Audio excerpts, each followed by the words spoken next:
A single intercepted message could destroy an empire.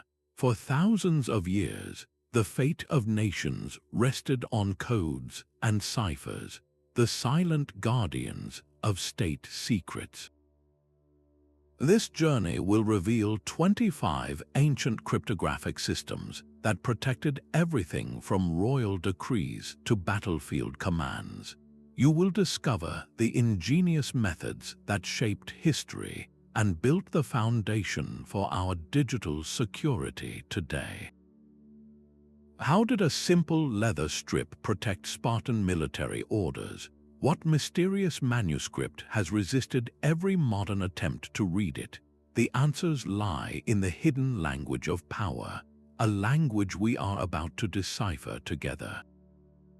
What do you think is the ultimate key to keeping a secret? The Spartan commander would hand that leather strip to a messenger who could then travel openly across hostile territory. To any observer, the strip was just a meaningless collection of characters, but upon reaching its destination, another commander would wrap the leather around his own staff of identical thickness. Suddenly, the scattered letters aligned into perfect rows, revealing urgent orders for troop movements or the timing of an attack. This was security through physical object, a shared secret hidden in plain sight. The system's entire strength relied on the precise diameter of a piece of wood. It was a brilliant yet fragile solution. What happened if a messenger was caught and the enemy discovered the principle? They could simply find a stick of the right size and read every secret. This fundamental vulnerability would push other civilizations to invent codes that depended on knowledge, not just objects. The Scytale was a starting pistol in the race between codemakers and codebreakers, a race that was about to accelerate dramatically. While the Scytale relied on a physical object, a far more durable form of secrecy was emerging from the heart of ancient Jerusalem. Hebrew scribes developed a cipher of elegant simplicity, one that protected messages using knowledge alone, known as the Atbash cipher. Its principle was a perfect mirror. The first letter of the Hebrew alphabet, Aleph, would be replaced by the last letter, Tav. The second letter, Beth, would be replaced by the second to last, Shin, and this pattern continued through the entire alphabet. A message written with this substitution looked like ordinary, if slightly odd, scripture, allowing it to be hidden in plain sight among religious texts. This method is even mentioned in the biblical book of Jeremiah, where a place name is encoded using Atbash. Imagine the power this gave its users. A priest could record sensitive information about temple operations or communicate with regional governors, all under the guise of copying sacred words. Any outsider intercepting the document would see only a holy text, completely unaware that a state secret was laid out before them. The cipher's strength was its seamless integration into daily life, blending spiritual practice with the needs of governance. For centuries, this simple monoalphabetic substitution was enough to shield vital communications. It demonstrated that the most effective code is not always the most complex, but the one most cleverly disguised. So, how would you begin to crack such a code if you suspected a hidden message? The very simplicity that made Atbash effective would eventually become its greatest weakness, inviting a new kind of intellectual attack. That same vulnerability, the reliance on a single fixed system, was a problem a Roman general was determined to solve. Julius Caesar did not trust his rivals in the Senate with his private plans. To shield his commands, he developed a cipher of elegant simplicity, one that required no special tool other than knowledge of the key. His method was a shift cipher, moving each letter of the Latin alphabet 3 places forward. In this system, the letter A would become D, B would become E, and so on, wrapping around so that X would become A. A word like Veni would be encoded as Ikl. The historian Suetonius recorded how Caesar used this very system for all his confidential dispatches, especially during the Gallic Wars. Imagine a messenger arriving from the front lines, handing a scroll to a senator.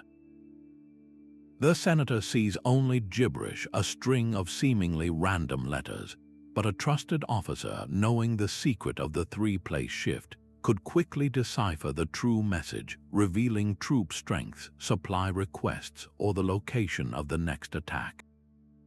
For its time, this was a revolutionary step. Unlike the Scytale, which depended on a physical object that could be lost or copied, the Caesar cipher relied purely on a shared piece of information. Its strength was its widespread use within Caesar's inner circle, creating a secure communication network that his enemies could not penetrate without that crucial piece of knowledge. This single idea, the alphabetic shift, would become the bedrock for centuries of cryptographic development. But what happens when your enemy knows the system itself and only the key remains secret? That is the moment when code making truly becomes an art of war. The leap from a simple alphabetic shift to a grid of numbers marked a revolution in secret communication. While Caesar was shifting letters in Rome, a Greek historian named Polybius was developing a system of astonishing mathematical elegance. His innovation was the Polybius square, a 5x5 grid that held the entire Greek alphabet. Each letter was assigned a unique pair of coordinates, its row and column number. The letter in the first row and first column might be alpha, represented by the numbers 1, 1. The one in the second row, third column might be gamma, represented by 2, 3. A whole word could be transformed into a stream of number pairs, a code that looked like nothing more than a list of coordinates. This numerical abstraction was its greatest strength. A message encoded this way could be transmitted using almost any method imaginable. Imagine 2 watchtowers on distant hilltops. One guard could hold up 2 torches, pause, then hold up 3 torches, signaling the numbers 2, 3, which the receiving guard would simply look up on his own grid to decode as gamma.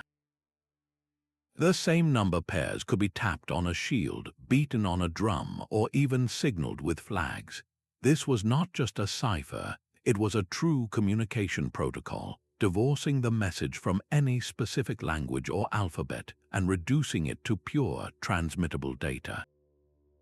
Its value for military coordination was immense, allowing silent, instantaneous commands across a noisy battlefield or between distant ships. Polybius had unwittingly discovered a fundamental principle of modern computing, that all information, even language, can be represented by numbers. But what happens when you need to protect a message not just from distant observers, but from the very person carrying it? This challenge would lead to one of the most physical and dramatic security systems ever conceived. The art of secrecy was woven into the very fabric of a cultivated life in ancient India.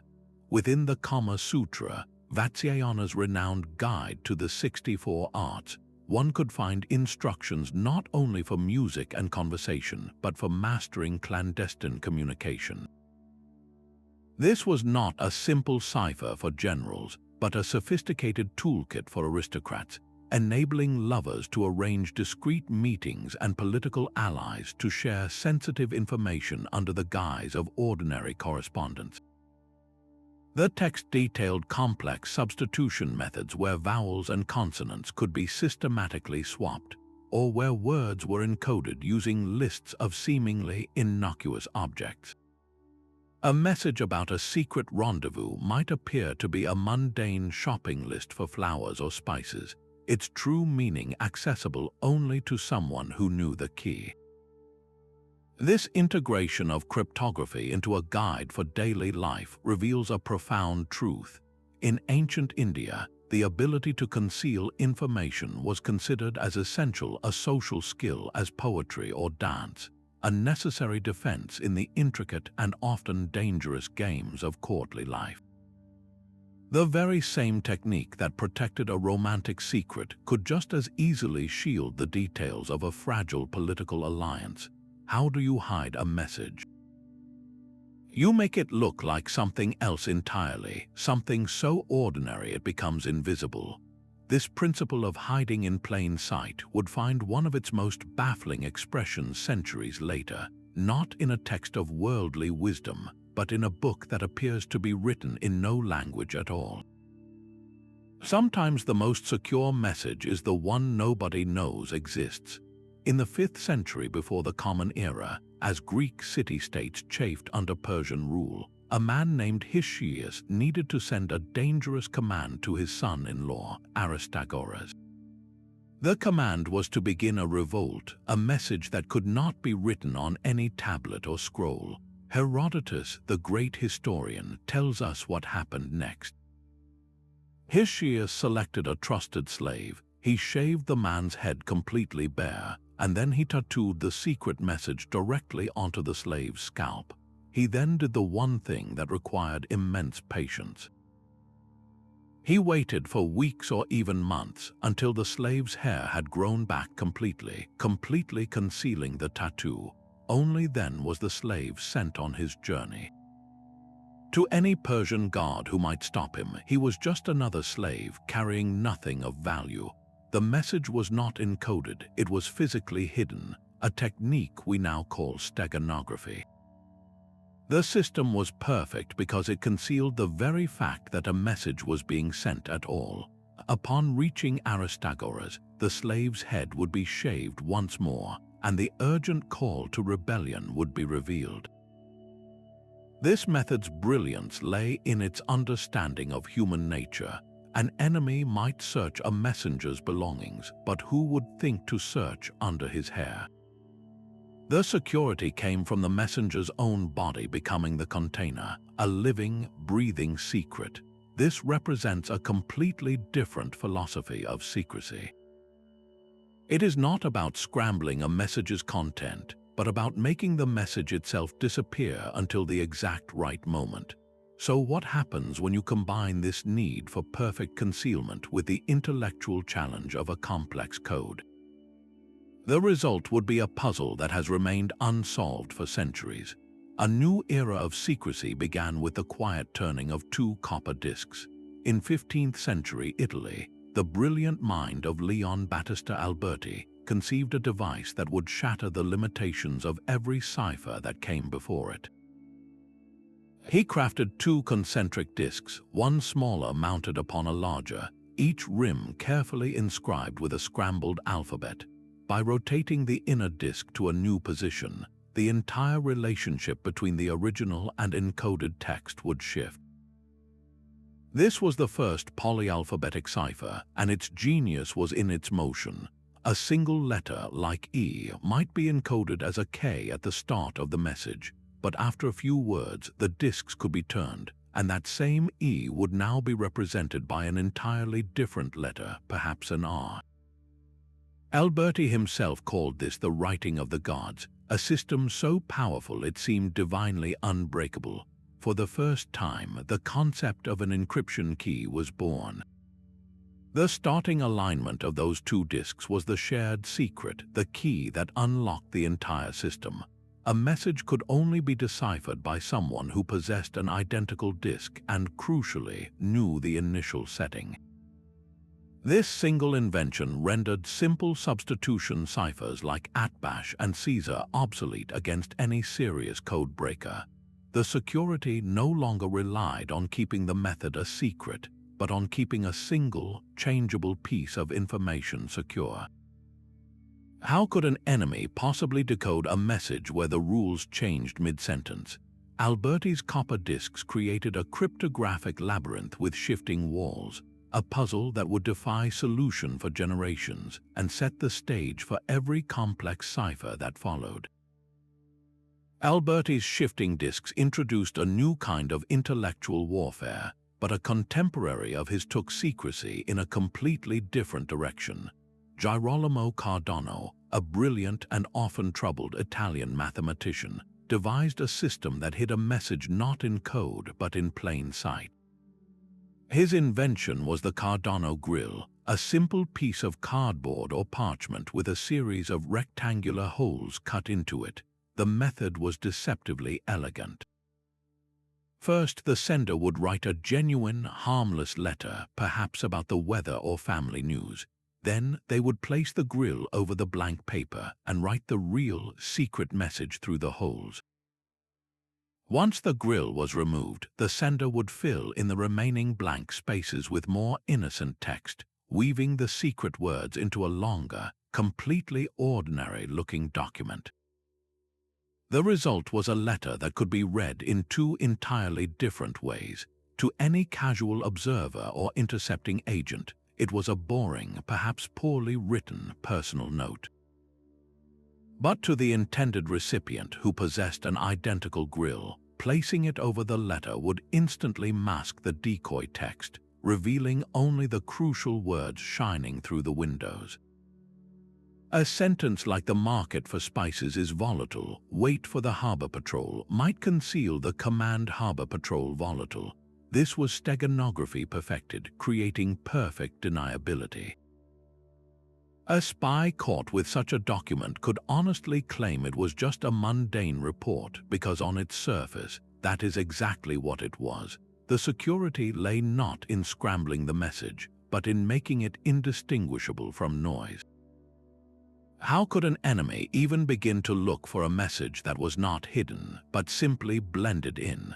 The grille forced code breakers to question every piece of correspondence, wondering if the most boring letter they intercepted was in fact the most important one of all. The absolute power of Louis XIV demanded absolute secrecy. Within the gilded halls of Versailles, where courtiers whispered and foreign ambassadors schemed, the king's most sensitive communications were shielded by a cryptographic masterpiece known simply as the Great Cipher. Its architects were the Rossignols, a father and son team of cryptographers whose creation was so formidable it defied all attempts to read it for 200 years. This was not a simple substitution cipher. It was a multi-layered labyrinth designed specifically for the French language. The system used homophonic substitution, meaning a single letter like E could be represented by several different numerical codes, destroying the predictable letter frequencies that had been the downfall of simpler ciphers. But the Rossignols went much further. They embedded traps, creating special numerical codes that did not stand for single letters at all, but for entire syllables or even common words found in diplomatic French. A single number might decode to the entire word king, while another might mean enemy or treaty. This compression made the cipher incredibly efficient and brutally difficult to attack. A code breaker would see a string of numbers, but they had no way of knowing which numbers represented letters, which represented syllables, and which represented complete words. It was a system built on misdirection, designed to lead any unauthorized reader down endless false paths. For generations, this cipher protected the Sun King's most delicate intrigues, his military plans, and his secret alliances. Encrypted dispatches traveled across Europe, carrying messages that shaped the continent's destiny, all while remaining utterly opaque to France's rivals. The system was so effective that when the Rossignols died, they took the full knowledge of their cipher with them, leaving behind archives of secrets that even the French themselves could no longer read. How do you solve a puzzle when you do not even know the rules of the game?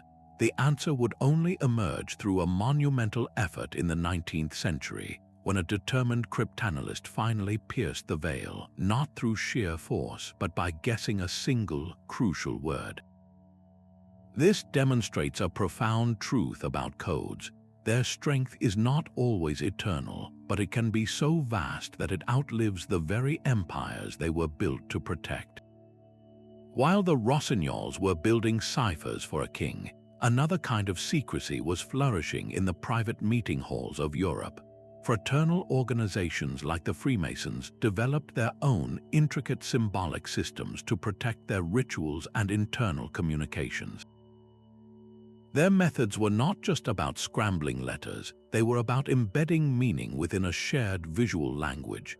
To an outsider, a Masonic document might appear to be a page of architectural blueprints or a collection of curious geometric designs. But for an initiate, these same symbols formed a perfectly legible text, concealing the society's deepest secrets in plain sight. One of the most enduring of these systems is the pigpen cipher, a method of elegant simplicity. The cipher begins by drawing two simple grids, each divided into 4 squares or pigpens. The letters of the alphabet are placed into these boxes, often in a scrambled order. To encode a letter, you do not write the letter itself. Instead, you draw the lines of the grid that surround it. The letter A, sitting in the top left corner of the first grid, would be represented by the angle formed by the lines above and to its left. The letter R, in the bottom right of a different grid, would be shown by the lines below and to its right. A message became a series of abstract angles and tic-tac-toe boards, a script that looked more like a set of masonry marks than any known alphabet. This was secrecy through shared knowledge and misdirection. A posted notice about a lodge meeting could be displayed publicly, its true message hidden within a border of seemingly decorative symbols. The strength of this system was its dual nature. It was both a cipher for communication and a symbolic test of membership. Understanding the code proved you were part of the inner circle. This demonstrates a powerful shift in the purpose of cryptography. It was no longer just a tool for statecraft and war. It became a shield for the knowledge and unity of private, influential groups that shaped society from behind closed doors. How many other secrets have been hidden not in complex number tables, but in the simple lines of a common drawing? Meanwhile, in the courts of ancient China, a different philosophy of secrecy was taking physical form. Imperial messengers carried sensitive scrolls sealed inside hollow segments of bamboo, a system that protected a message not by scrambling its words, but by controlling access to the document itself. This was security through physical integrity. The bamboo tube itself was the cipher. An official would carefully insert a rolled paper message into the tube, then seal its ends with hardened wax impressed with his unique signet ring. Sometimes, intricate knots of colored silk cord were tied around the cylinder in patterns known only to the sender and receiver. These were not just decorations, they were tamper-proof seals. A messenger could travel thousands of miles, but if the wax was cracked or the knot pattern disturbed upon arrival, the recipient would know the message had been compromised en route. The content inside remained perfectly legible, its security relying entirely on the sanctity of the container.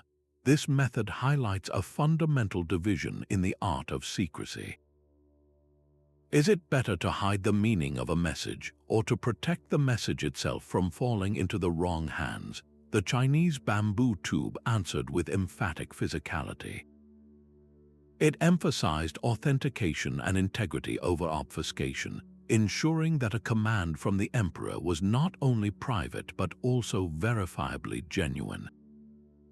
While Greek mathematicians were devising complex letter shifts and grids, Chinese administrators were perfecting the art of the lock and key for information. This parallel development shows that the path to security is not a single road, but many, each culture building walls around its secrets using the tools and concepts it understood best. So, what happens when the message is not a scroll, but a living person? The very simplicity that protected ancient ciphers would become their undoing, not in a European court, but in the bustling intellectual heart of the Islamic Golden Age. Here, a scholar named Al-Kindi made a discovery that would shatter the foundations of secret writing forever. In his groundbreaking manuscript, a manuscript on deciphering cryptographic messages, he laid out a method of breathtaking logical power, frequency analysis. Al-Kindi observed that in any language certain letters appear more often than others. In Arabic, the letter Aleph is incredibly common, just as the letter E dominates English texts. He realized that a simple substitution cipher, no matter how scrambled the alphabet might seem, does not change these underlying patterns. If you encode an entire message, the most frequent symbol in that coded text will almost certainly correspond to the most frequent letter in the original language. A codebreaker could simply count the symbols, identify the most common one, and tentatively replace it with E or Aleph. The next most common symbol would likely be T or another frequent letter. Piece by piece, through trial and error guided by these statistical shadows, the entire message would unravel. This was the moment cryptanalysis evolved from guesswork into a true science. Al-Kindi had handed every future code breaker a master key. His insight forced a cryptographic arms race of unprecedented scale. It was no longer enough to simply scramble the alphabet, because now any monoalphabetic cipher could be systematically broken by anyone with patience and a keen eye for patterns. The secure walls of codes like Atbash and Caesar crumbled before this new intellectual artillery.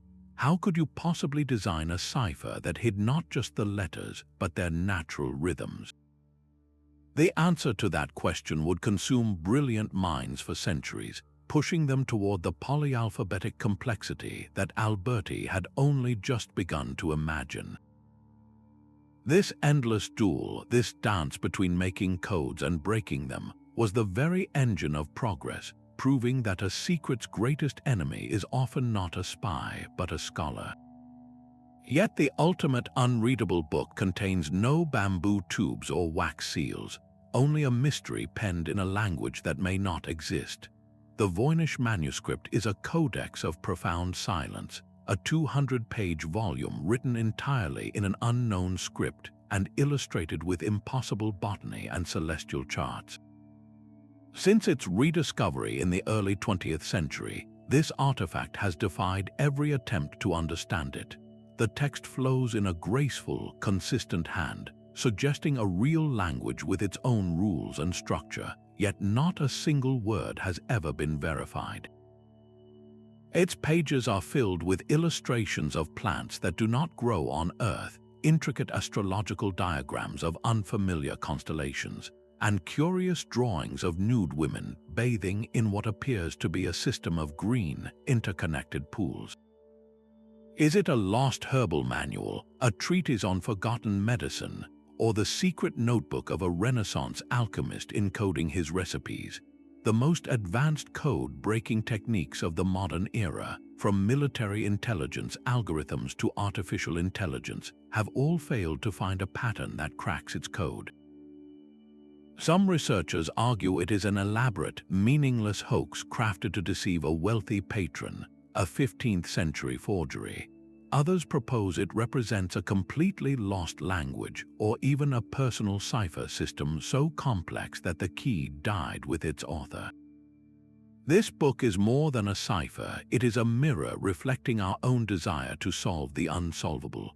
It stands as a permanent question mark in the history of secrets, a stark reminder that some doors once closed may never open again. What would it mean if this entire beautiful, baffling book was nothing but an elegant and empty shell? Secrecy became a matter of life and death in the cold stone rooms of an English prison. Mary, Queen of Scots, confined for nearly 2 decades, turned to a cipher of intricate design to reach her allies. Her system was a masterpiece of 16th-century subterfuge, employing 53 distinct symbols. It featured multiple alphabets to confound frequency analysis, null characters that meant nothing at all to waste a codebreaker's time, and special code names for everyone involved.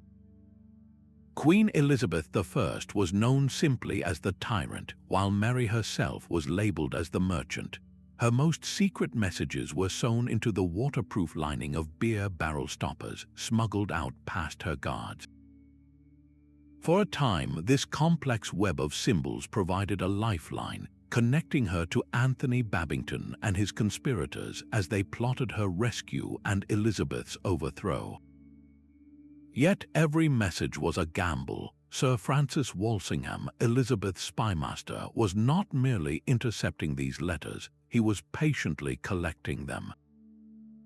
His own team of codebreakers, led by the brilliant Thomas Phillips, worked tirelessly to unravel Mary's system. They did not just break the cipher, they turned it into a weapon. Once they understood the code, they forged a postscript to one of Mary's own messages, a single sentence asking for the names of the 6 men who would carry out the assassination. Mary, believing she was corresponding with her most trusted allies, confirmed the names. That single, fatal reply, written in her own cipher, was all the evidence Walsingham needed. The cryptographic shield she had relied upon for safety became the very thing that sealed her fate. The failure of her code did not just expose a plot, it demonstrated a new and terrifying reality. In the hands of a skilled adversary, a broken cipher is not just a leak, it is a trap. How many other conspiracies have been undone not by a careless word, but by a single, decipherable symbol? That Spartan leather strip held a secret far deeper than its military commands. Its true genius was a division of power, a principle that would become the bedrock of modern security. The Scytale separated the message from the means to read it. The encoded scroll and the rod of the correct diameter were useless on their own, a form of ancient two-factor authentication. Both components had to be physically united for the secret to emerge. This is the same logic that protects your digital life today. When your bank sends a one-time code to your phone to authorize a login, they are recreating that ancient Spartan principle. You possess the password, your knowledge, and you physically hold your phone, the object. Only when both are brought together is access granted. The Scytale was not just a clever trick, it was a philosophical blueprint. It understood that the greatest risk to a secret is concentrating all the pieces in one place. By distributing the components, the system created a powerful check against a single point of failure. A messenger could be captured, but without the rod, the leather strip was just a curiosity. The rod could be lost or stolen, but without a message wrapped around it, it was just a piece of wood. This concept of split knowledge echoes through the ages, from medieval kings who divided a map into 3 parts for 3 different lords, to the complex cryptographic keys that now secure global finance, where no single person holds the entire code. The Scytale teaches us that sometimes the most powerful lock is not a single, unbreakable mechanism, but the simple, brilliant act of keeping the key and the door forever apart. A silent forest of stone giants stands guard over one of history's most profound linguistic mysteries. On the remote shores of Easter Island, the Rapa Nui people developed a system of writing entirely isolated from the rest of the world. Known as Rongo Rongo, which translates to chants or recitations, this script consists of intricate glyphs, a parade of stylized birds, celestial objects, and anthropomorphic figures carved meticulously into wooden tablets. Each symbol seems to tell a story, yet their collective meaning has been lost to time. The glyphs are arranged in a unique pattern called reverse boustrophedon, where the reader would follow one line from left to right, then physically turn the tablet upside down to read the next line, a continuous back-and-forth journey across the wood. This was not a simple cipher to be solved with a key, but potentially a full written language, one of the few ever invented independently in human history. What sacred knowledge or vital records did these chanting boards contain? Some scholars believe the tablets encoded genealogical lines, cementing the lineage of powerful chiefs and their claim to land.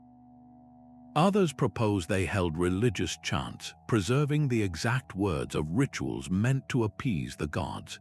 They may have even functioned as a form of state record, a cryptographic system for the island's complex society. The tragedy is that we may never know for certain. A devastating social collapse driven by ecological strain and external contact shattered the Rapa Nui world. The last elders who understood the meaning of the glyphs were taken as slaves, and the knowledge died with them. By the time Western missionaries discovered the tablets in the 19th century, there was no one left to read them. Modern computational analysis and countless decipherment attempts have all failed. The Rongo script stands as a stark monument to a different kind of code-breaking failure, not a failure of intellect, but a catastrophic failure of cultural memory. It is a chilling reminder that the most unbreakable code is not the most complex one, but the one for which the key has been permanently erased. How many other libraries of human knowledge have vanished, not into fire or flood, but into the quiet silence of a forgotten language? Venetian ambassadors never traveled without their codebooks.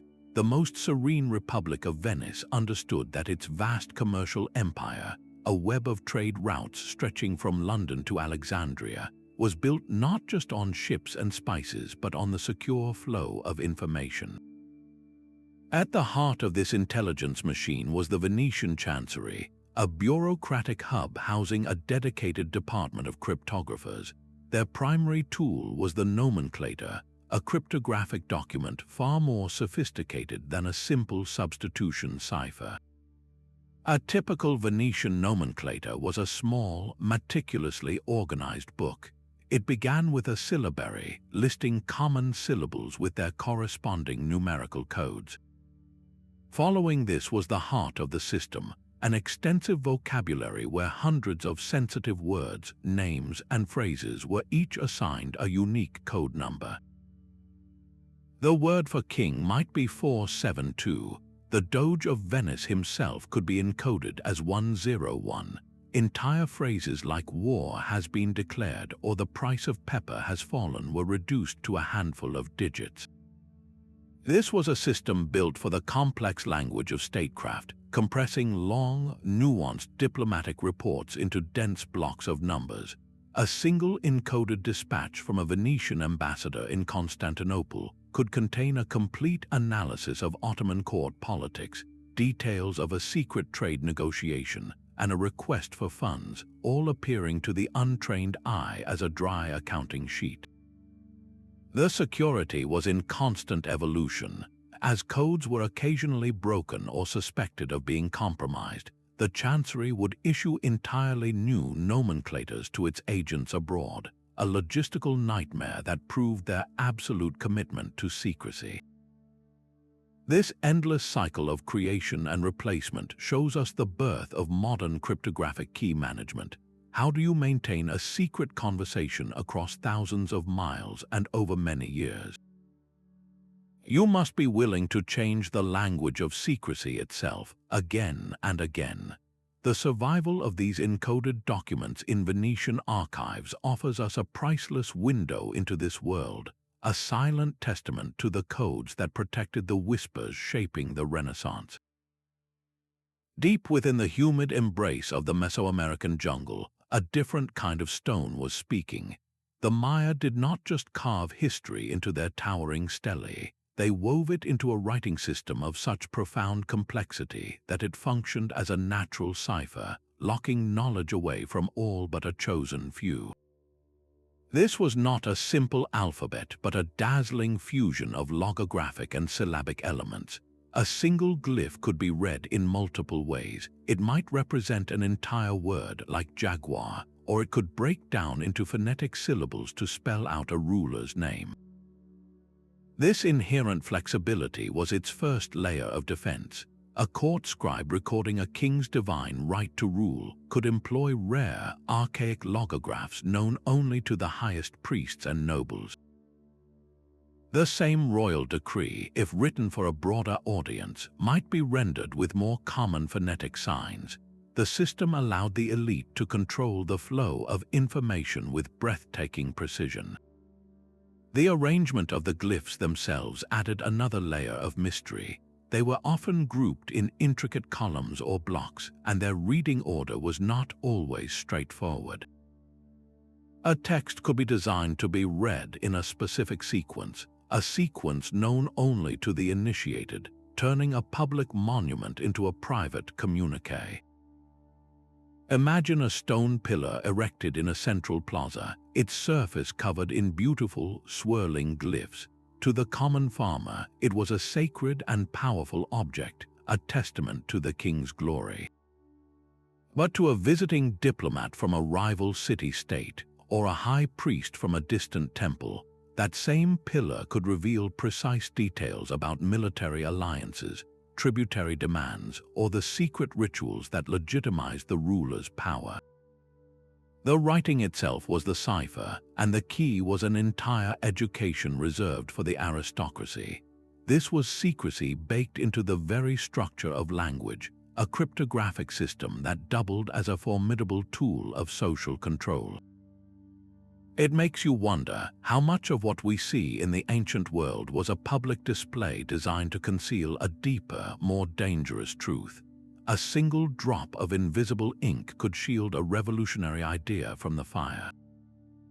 In the 13th century, the English philosopher and scientist Roger Bacon saw the walls of orthodoxy closing in around the pursuit of knowledge. He understood that some truths were too dangerous to speak aloud, let alone commit to parchment in plain view. In his extensive works, Bacon became an unlikely but fervent advocate for cryptography, not for kings or spies, but for scholars and freethinkers. He meticulously described methods of secret writing designed to protect what he called secret wisdom from the scrutiny of ecclesiastical authorities who might view his scientific inquiries as heresy. One of his most ingenious techniques involved special inks. A message could be written in a fluid made from egg whites or plant extracts, completely invisible once it dried. The parchment would appear blank, fit only for scrap, but the intended recipient, knowing the secret, could gently heat the page or dust it with a specific powder, causing the hidden text to materialize like a ghost from the void. Bacon also proposed an even more astonishing method, microscopic writing. He suggested that an entire philosophical argument could be inscribed in a space no larger than a single grain of millet, a tiny island of dangerous thought hidden within the ornate capital letter of a perfectly acceptable religious manuscript. This was not just about hiding words, it was about making the very act of reading a secret a physical impossibility for anyone not holding a magnifying lens. His work represents a critical pivot in the history of secrecy. Cryptography was no longer merely a tool for protecting military orders or state treaties. It had become a shield for intellectual freedom itself. The cipher was now a guardian of the future, ensuring that radical ideas about optics, astronomy, and medicine could survive long enough to be rediscovered by a more receptive age. How many other breakthroughs have been preserved not in public libraries, but in the silent, invisible lines of a scholar's private code? For centuries, the silent gaze of Egyptian hieroglyphs from tomb walls and temple columns presented not just a language, but a formidable cryptographic barrier. This intricate script was far more than a simple writing system. It was a sophisticated tool for controlling knowledge, designed to reveal or conceal information based on the reader's level of initiation. The system itself was a complex fusion of different principles. A single inscription could employ logograms where a picture of an owl meant the word owl, alongside phonetic signs where that same owl might represent just the M sound, and even determinatives, silent symbols that simply clarified a word's category. This multi-layered structure meant that reading a text correctly required deep, specialized training, a privilege reserved almost exclusively for the priestly and royal scribble classes. Imagine a massive temple pylon covered in beautifully carved glyphs. To a common laborer, the scene might depict the pharaoh making an offering to a god, a clear and powerful piece of state propaganda. But for a high priest moving through the sacred halls, that same wall would tell a completely different story. the specific arrangement of symbols, the choice of a rare logogram over a common phonetic spelling, and the subtle interplay of religious iconography could encode precise ritual instructions, theological concepts, or even details of the pharaoh's political legitimacy. The true meaning was hidden in plain sight, encrypted not by scrambling the message, but by embedding it within a visual code that required a key of extensive education and esoteric knowledge to decipher. This was state secrecy on a monumental scale, carved in stone for all to see, yet understood by only a chosen few. It demonstrates a profound truth about power, that sometimes the most effective way to protect a secret is not to lock it away, but to display it in a language only you and your allies can read. How many other ancient wonders hold layers of meaning we have yet to perceive because we lack the cultural cipher to unlock them? High in the Andes, an empire of millions was governed by a language of knots. The Inca Quipu was a device of elegant complexity, a collection of colored cords dangling from a primary string, each thread tied with a precise sequence of knots. To the Spanish conquistadors who encountered them, these were curious trinkets, perhaps religious objects or primitive accounting tools. They could not have been more wrong. The Quipu was the administrative backbone of the largest empire in the Americas, a cryptographic database woven from cotton and wool. The system was profoundly ternary, based on the number 3. The position of a knot on its string indicated its place value, with lower knots representing single units, then tens, hundreds, and so on. The type of knot itself conveyed meaning. A figure 8 knot represented 1, while a long knot, its turns counting the digits 2 through 9, showed other values. A single Quipu could record vast amounts of numerical data, from census figures and tax tributes to astronomical calendars and military logistics. But was that its only function? Some surviving Quipu, with their intricate arrangements of over 2,000 chords, display structures that seem to go far beyond simple arithmetic. The colors of the strings, the spin and ply of the yarn, the specific placement of chords in relation to one another, all of this points to a richer, more narrative potential. A red chord might signify the emperor, a yellow one gold, and a specific knot on that yellow chord could tell a story of tribute received from a distant province. The Quipu may have been a syllabic or logographic script, a three-dimensional language where the grammar was expressed through texture, hue, and spatial relationships. The true tragedy is that we are left to speculate. As part of their campaign to dismantle the Inca state, the Spanish authorities systematically collected and destroyed these knotted records. They identified the Quipu masters, the Quipucamayak, as the guardians of a dangerous knowledge and targeted them for persecution. With the death of these readers, the living key to the system was extinguished.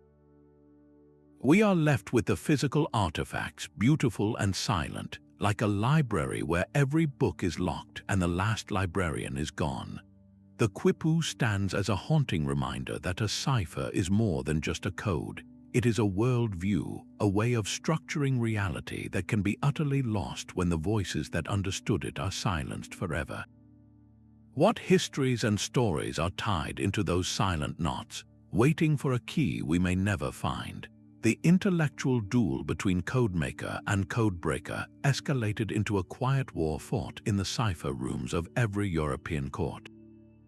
As the 16th century unfolded, the simple monoalphabetic ciphers of the past were no match for the rising science of frequency analysis. The response was a cryptographic hybrid of immense power, the Nomenclator. This was not merely a cipher, but a combined system that welded a codebook to a cipher alphabet, creating a dynamic shield for the complex language of diplomacy. A typical nomenclator was a small, meticulously organized book. Its first section was a vast vocabulary where hundreds of sensitive words, names, and places were each assigned a unique numerical code. The word king might be 472, war could be 601, and the name of a troublesome duke might be encoded as 114. This codebook handled the most dangerous and predictable parts of a message. For any word not found in the codebook, the user would then turn to a separate cipher alphabet to encode it letter by letter. This dual approach was brilliantly efficient. It protected the most sensitive terms with unbreakable codes, while the cipher alphabet provided flexibility for the rest of the message, all within a single document. Imagine a French ambassador in Madrid drafting a dispatch to Paris. He needs to report that the Spanish king is secretly amassing a fleet for war. He opens his Nomenclator. He finds the code for Spanish king, perhaps 305. He finds the code for war, 601. The word fleet is also in his codebook as 720. For the remaining words is secretly amassing A. He uses the cipher alphabet, transforming each letter into a symbol or number. The final message is a dense block of digits and symbols, a mix of predefined codes and character-by-character encryption that would force any interceptor to unravel two separate systems at once. As the religious wars tore Europe apart and nation-states solidified their borders, these nomenclators grew in size and complexity. A codebook that started with a few hundred entries could swell to contain thousands, with nulls and deliberate misdirections added to waste a codebreaker's time. The possession of a rival court's current nomenclator became the ultimate intelligence prize, a key that could unlock every secret conversation for months at a time. This constant evolution, this arms race conducted on parchment, laid the essential groundwork for all modern encryption. It proved that true security lies not in a single, static method, but in a layered, adaptable system that can change as fast as the threats against it. How do you protect a secret in a world where every code is eventually broken? You build a system that is not one lock, but a series of ever-changing gates. A Greek merchant could send a complete battle plan without writing a single visible word. While Herodotus recorded the tale of the shaved head, other Greek stenographers perfected methods of concealment that required no such dramatic patience. Their tools were the everyday objects of commerce and bureaucracy. One of the most ingenious was the humble wax tablet. A diplomat would take his wooden tablet, coated in a layer of black wax, and carefully carve his secret message directly into the wood beneath. He would then pour a fresh, smooth layer of wax over the top and inscribe a completely different, innocuous text onto this new surface. The tablet now contained two entirely separate messages. To any official who inspected it, it was a mundane shipping manifest or a personal letter, but the intended recipient, privy to the scheme, would simply melt or scrape away the top layer of wax. The true, urgent communication would be revealed, carved permanently into the wood below, untouched and unread by anyone else. Another method involved the labels tied to amphorae of wine or oil. A spy could write his secret dispatch on the back of the label, the side that would be pressed flat against the clay jar. He would then attach it, message side down, so that anyone examining the shipment would see only the public-facing information about the contents and their origin. The jar could be shipped across the Mediterranean, its secret clinging to it like a silent passenger, completely undetectable unless someone knew to peel the label away from the pottery. These techniques reveal a profound strategic duality in Greek thought. Alongside their development of early mathematical ciphers, they possessed a deep understanding of psychological warfare. Why waste effort breaking a code if you never even suspect a coded message is present?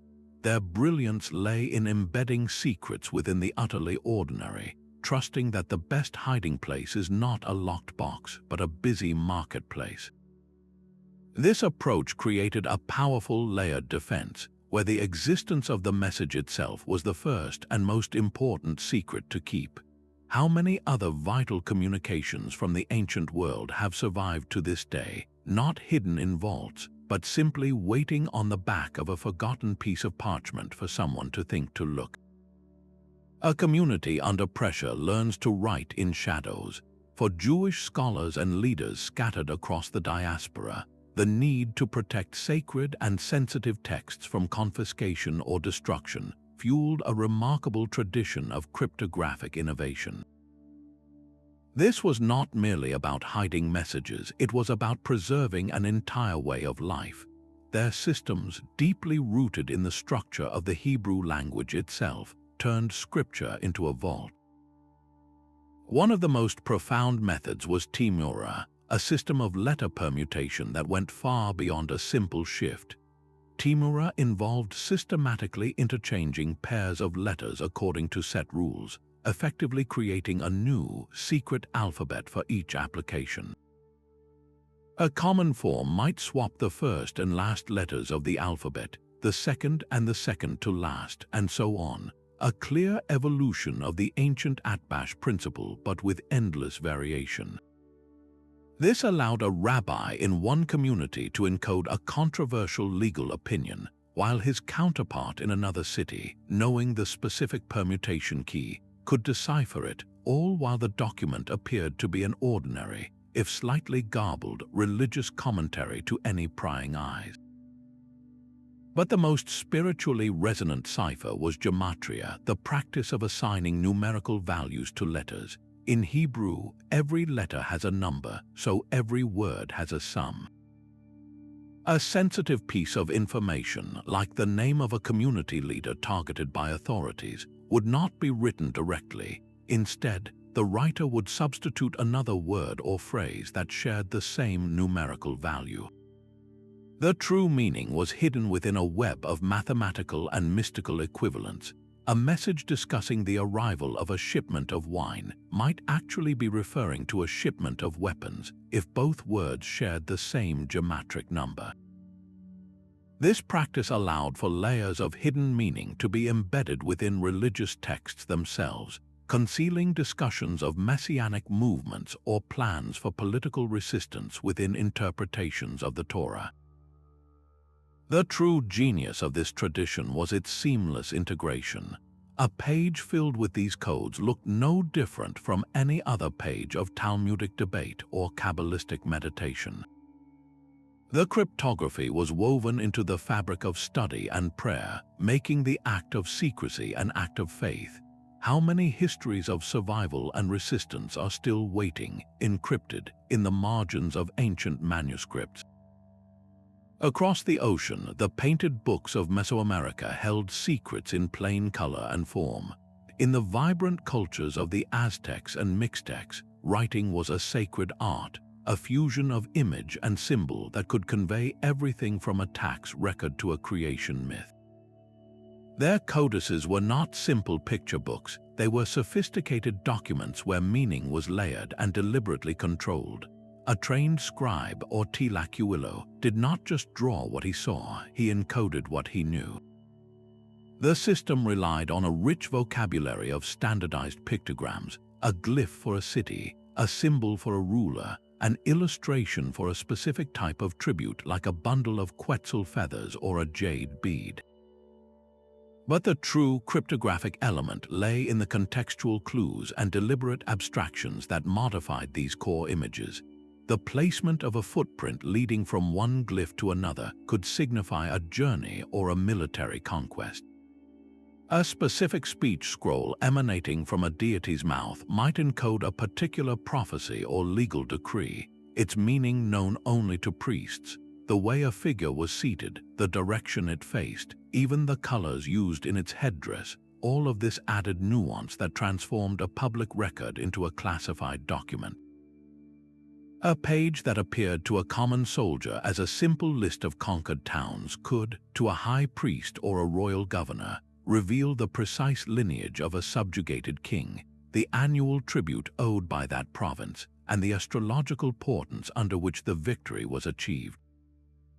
This was information architecture designed for selective disclosure. The codex itself was the cipher, and the key was the extensive, esoteric education received by the elite. Some researchers propose that certain glyphs were deliberately archaic or obscure, serving as a form of security through obscurity to protect the most sensitive state secrets, like the location of a new gold mine or plans for an upcoming military campaign.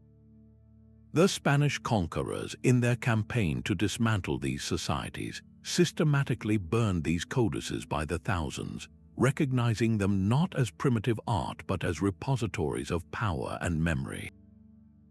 The few that survived are haunting fragments, their vibrant colors still bright, their stories now half told. We can see the symbols, but we have lost the living context that gave them their full, secret weight. How much of this intricate visual language was meant not just to inform but to conceal? These 25 ancient systems form a grand mosaic of human ingenuity, each piece reflecting the unique pressures and priorities of its time. The relentless demand for secrecy pushed civilizations to invent solutions as diverse as their cultures, from the physical lock of the Spartan Scytale to the intellectual key of Al-Kindi's frequency analysis. Each method, whether carved in stone or woven into knots, answered the same fundamental question: how can we share our truths without revealing them to our enemies? This historical pattern reveals a powerful catalyst: conflict. The most dramatic leaps in cryptographic complexity consistently emerged during periods of intense political rivalry, territorial expansion, or existential threat. The Roman conquest spurred Caesar's shift cipher. The fragmented states of Renaissance Italy gave us Alberti's disk, and the ruthless dynastic struggles of Tudor England forged the intricate codes that both protected and condemned Mary, Queen of Scots. Adversity, it seems, has always been the mother of cryptographic invention. When the stakes are the survival of a kingdom or the success of a rebellion, the human mind finds astonishing ways to build walls of silence around its most vital words.